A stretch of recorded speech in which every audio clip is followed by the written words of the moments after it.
સુરતમાં મદ્રેસામાં ભણાવનાર મૌલવીએ 11 વર્ષના બાળકને સોટીથી માર માર્યો હતો।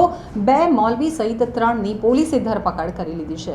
સુરતમાં 11 વર્ષીય બાળકને મદ્રેસા ભણાવનાર મૌલવીએ સોટીથી માર માર્યો હતો, જ્યારે આ મામલે ચૂપ રહેવા માટે તેના પિતાને બીજા મૌલવીએ ધમકી પણ આપી હતી। લિંબાયતના મદ્રેસાએ ઈશા અતુલ અને હાસિમ મસ્જિદના મૌલવી અને તેના ભાઈ વિરુદ્ધ પોલીસે ફરિયાદ નોંધી 3ની ધરપકડ કરી લીધી હતી।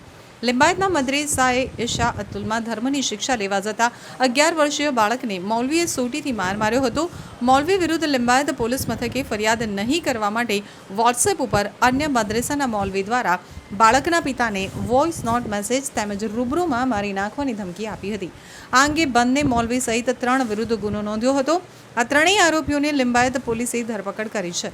લિંબાયત વિસ્તારમાં રહેતા 11 વર્ષીય બાળક ઉધના યાર્ડમાં આવેલી મદ્રેસાએ ઈશા અતુલ ઇસ્લામ મસ્જિદે રહેમાનીમાં 6 મહિનાથી ધર્મનું શિક્ષણ મેળવે છે। લિંબાયત પોલીસ પાસેથી મળતી માહિતી મુજબ 4 ઓગસ્ટની રવિવારે મૌલવી સોએબ ભરૂચીએ કોઈ વાતે ગુસ્સે થઈ તમાચા અને પીઠ ઉપર સોટીઓ ફટકારી હતી। ઘરે આક્રંદ કરતા આવેલા પુત્રને લઈને મદ્રેસાના ટ્રસ્ટીઓને મળ્યા હતા અને મૌલવીની ફરિયાદ કરી હતી।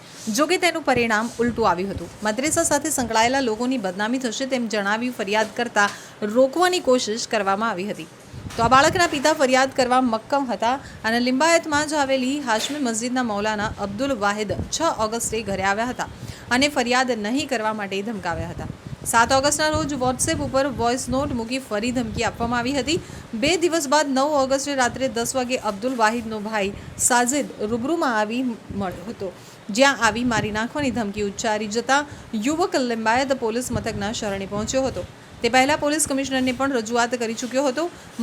મામલો ગંભીર બનતો જતો હોવાથી લિંબાયત પોલીસે આ પ્રકરણમાં અસલમ શેખની ફરિયાદને આધારે મદ્રેસાએ ઈશા અતુલના મૌલાના સોએબ, હાશમી મદ્રેસાના મૌલવી અબ્દુલ વાહિદ અને તેના ભાઈ સાજિદ વિરુદ્ધ ફરિયાદ નોંધી 3 આરોપીઓની ધરપકડ કરી હતી।